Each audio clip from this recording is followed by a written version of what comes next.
All right, let's talk about why the far right blames immigrants while billionaires always walk free. If you've been, paying attention to the far right messaging around the world, then you've probably noticed the disturbing trend that immigrants are always blamed for everything, Struggling to pay your bills must be because immigrants are taking your job. Housing crisis? Too many migrants. Public services stretched too thin? It's because of them. It's honestly just a really tired, dangerous narrative. And what's worse is that it's not even close to the truth. And what's actually happening is this, okay? Billionaires and giant corporations are raking in record-breaking profits, while the rest of us are stuck dealing with stagnant wages, unaffordable housing, and rising living costs. But, instead of being held accountable, they found a convenient distraction, a scapegoat. And immigrants, especially poor and racialized ones, fit the bill perfectly.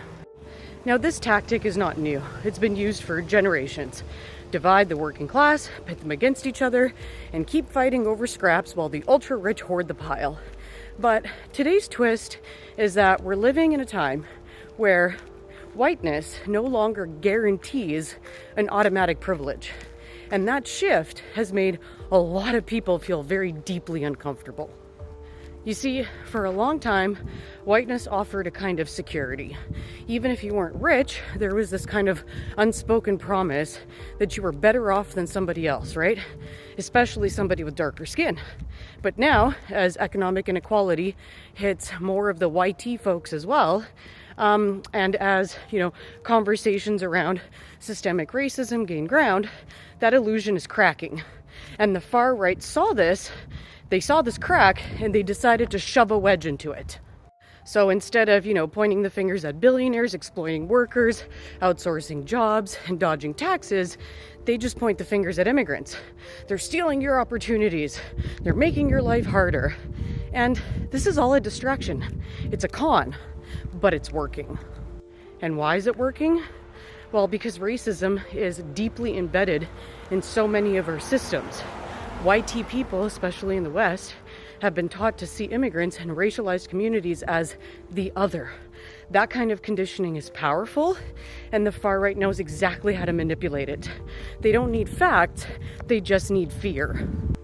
And let's not forget the media's role in all of this, because many outlets that are owned by, the same ultra-wealthy elites who benefit from this division keep stoking the fire. They push sensational headlines about migrants while barely whispering about how there's corporate price gouging, tax evasion, and how billionaires doubled their wealth during a global pandemic. But here's the thing.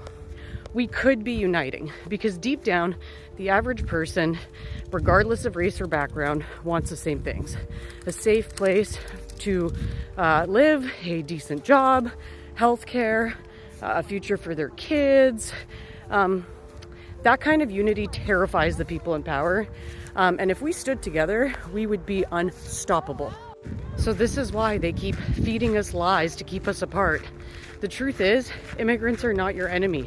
The billionaire class and the corporate elite, the ones that are hoarding the wealth and dodging taxes and influencing policy and keeping your wages low, they're the ones who are robbing us all blind. And until we start seeing through the smoke and stop taking the bait, they're going to keep winning and we're going to keep losing.